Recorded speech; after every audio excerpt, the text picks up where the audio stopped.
வணக்கம். உண்மை செய்திகளுக்கு உங்களை வரவேற்கிறோம். தமிழகத்தில் கல் இறக்குவதற்கு அனுமதி அளிக்க வேண்டும். பனை தொழிலாளி மீது துப்பாக்கி சூடு நடத்திய சம்பவம் குறித்து சிபிசிஐடி போலீசார் விசாரணை நடத்த வேண்டும் என நெல்லையில் தமிழ்நாடு அனைத்து விவசாய சங்கங்களின் ஒருங்கிணைப்பு குழு தலைவர் PR பாண்டியன் தெரிவித்தார். இதுகுறித்து அவர் அளித்த பேட்டி. தமிழகத்தில் சட்டமன்ற தேர்தல் பிரச்சாரம் சூடுபிடித்துள்ளது. நெல்லை மாவட்டத்தில் விளைநிலங்கள், மேய்ச்சல் நிலங்கள், புறம்போக்கு நிலங்கள், ஆதீன நிலங்கள் ஆகியவை அபகரிக்கப்படுகிறது. இதை தடுக்க வேண்டும்.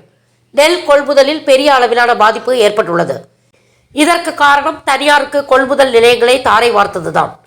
நெல்லை, தென்காசி, கன்னியாகுமரி மாவட்டங்கள் வழியாக கேரளாவுக்கு கனிம வளங்கள் கொண்டு செல்லப்படுகின்றன. இதனால் அடிக்கடி விபத்து ஏற்படுகிறது. கனிம வளங்கள் கொண்டு செல்வதை முறையாக தடுக்க வேண்டும். தமிழகத்தில் கல் இறக்கி விற்பனை செய்ய அனுமதி அளிக்க வேண்டும். ஆலங்குளம் அருகே பனை தொழிலாளி மீது நடத்தப்பட்ட துப்பாக்கி சூடு சம்பவம் குறித்து சிபிசிஐடி விசாரணை நடத்த வேண்டும். இதன் உண்மை நிலையை வெளிப்படுத்த வேண்டும். இவ்வாறு அவர் தெரிவித்தார்.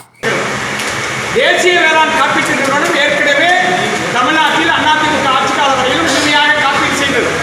திமுக ஆட்சி பொறுப்பேற்றதற்கு பிறகு தனியார் காப்பீட்டு நிறுவனங்களை முன்னிலைப்படுத்த அனுமதி கொடுத்து தனியார் காப்பீட்டு நிறுவனங்கள் தனக்குரிய வருவாய்க்காகவே விவசாயிகள் பேரில் ஆண்டொன்றுக்கு கிட்டத்தட்ட 2000 கோடி வீதம் கிட்டத்தட்ட 9000 கோடி ரூபாயை 4 ஆண்டு காலத்தில் காப்பீட்டு நிறுவனம் கொள்ளையடித்திருக்கிறார். இதற்கு ஆதாரமாக நான் பட்டியலை வெளியிட்டிருக்கிறேன்.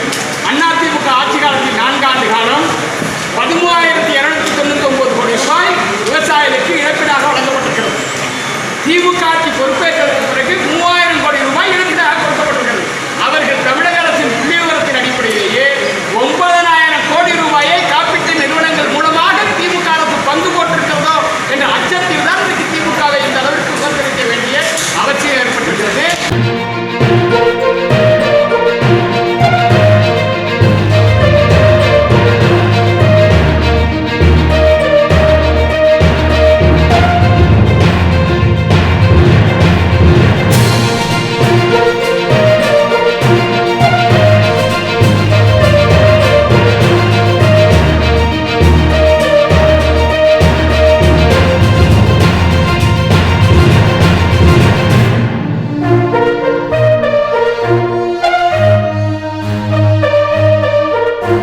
தேங்க்ஸ் ஃபார் வாட்சிங் உண்மை செய்திகள். நெல்லை செய்திகளை உடனுக்குடன் தெரிந்து கொள்ள சேனலை சப்ஸ்கிரைப் பண்ணுங்க, லைக் பண்ணுங்க, ஷேர் பண்ணுங்க.